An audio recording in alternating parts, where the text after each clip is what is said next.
Islam? And I went, Islam? Okay.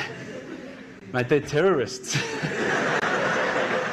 Assalamu alaikum wa rahmatullahi wa barakatuh. Praise be to Allah for allowing us all to gather here tonight, and also for giving me a really good car park out the front. Basically tonight I wanted to talk a little bit about my way to Islam. My dog died, which I was particularly upset about. I love that dog. And sadly, I had a friend pass away. He had cancer, and I watched him slowly die over the period of about 8 months. I think at that stage I started to think to myself, is this really all there is? Is this all there is to life? We're born, we eat, watch TV, die, that's it? I was pretty unsatisfied with that explanation, so I guess I started a holy quest, and I started thinking, I'm going to find out for myself what the real truth is, the truth for myself anyway. So I went and spoke to my friend, this religious Christian friend of mine, and I said, look, I've investigated all the religions and I can't find what I'm looking for. And he said to me, well, what have you investigated? And I said, oh, well, look, I've investigated Christianity, I've investigated this ism, all the isms. And he said to me, you've actually missed out one. I said, no, I don't think so. I think I've pretty much covered everything. He goes, well, what about Islam? And I went, Islam? Okay. Mate, they're terrorists. I'm not going to investigate Islam.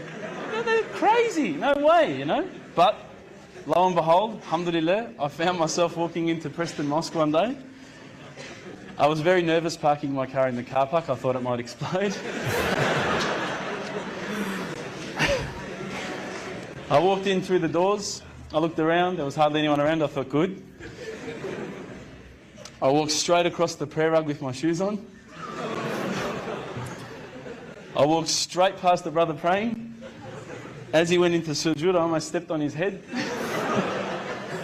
I had no idea, right? I walk across and I stopped. Abu Hamza came out of a door.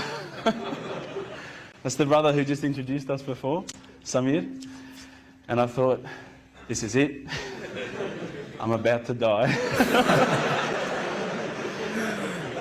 I was not used to this level of hospitality, I should say. I'm not sure, I don't want to offend anyone again, but as an Australian, if you offer someone a cup of tea and they say no, you go, okay.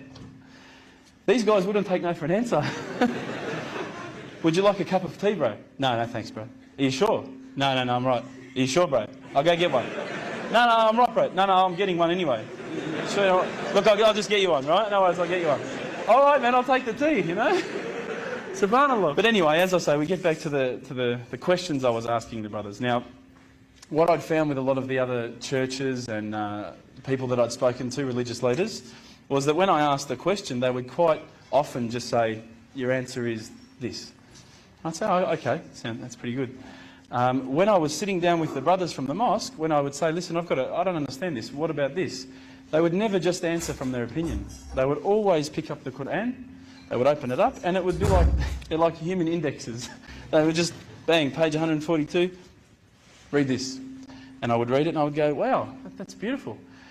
And I would say, look, you know, where's all this part about killing people and blowing up cars? And I don't see that. Is it somewhere towards the back that I haven't read it yet? You know, I can't find it. You know, I haven't quite gotten up to that bit yet. And they said, no, we'll talk to you about what we know, and then we'll tell you what the media says. Now, but they really cared, and I could see it in their eyes that it wasn't something like, you know, if you go to a church, you need to donate, or, you know, we're looking for money from you.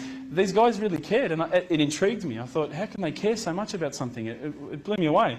So I kept on asking questions, and it's very difficult from an outside point of view to think, okay, the scarf, or okay, the beard, or okay, the kebab, okay, the abaya, whatever.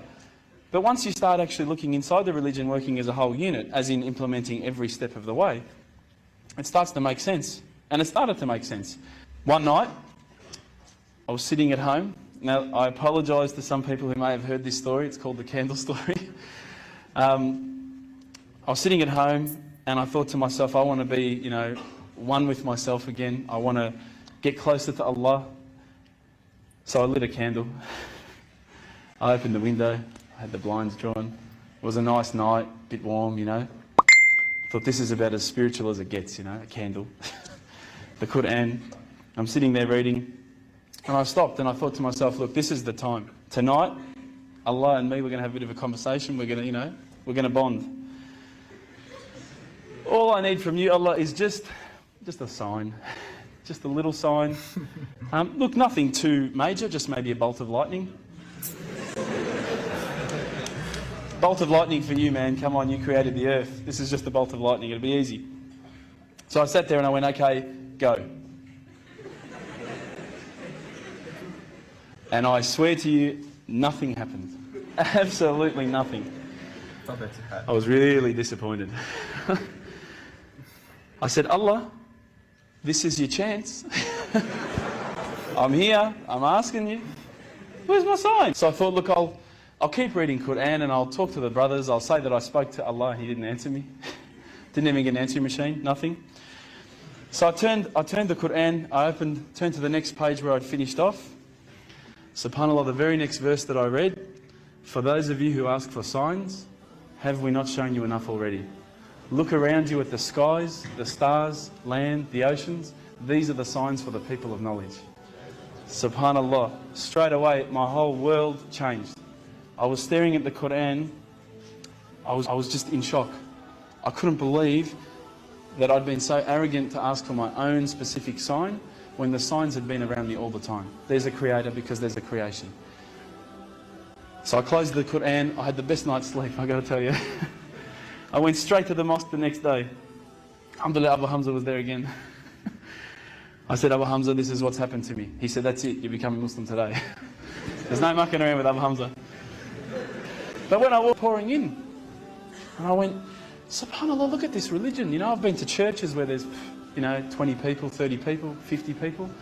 There was about 1,000 people that night. And I thought, this is amazing. This religion is truly the religion of choice. And then I found out it was the first night of Ramadan. The good old Ramadan Muslims.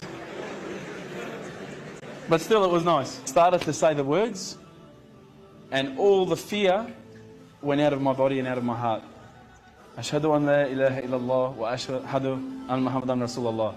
And I felt like a shower had been turned on and my whole body had been flushed clean. And trust me, I needed to be flushed clean. I was standing up there. All the brothers started yelling out, Takbir, Allahu Akbar. I thought I'd done something wrong. So I stood back a bit and they started coming towards me and I thought, oh no. I'm pretty sure I said what he said. And they started hugging me and kissing me. Now, I had never been hugged and kissed by that many men in my life.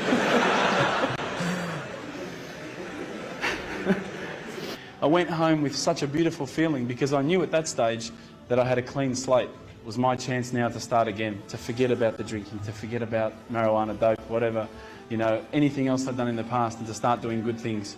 If you haven't felt the feeling that I'm talking about, I sincerely hope it happens to you at one stage in your life.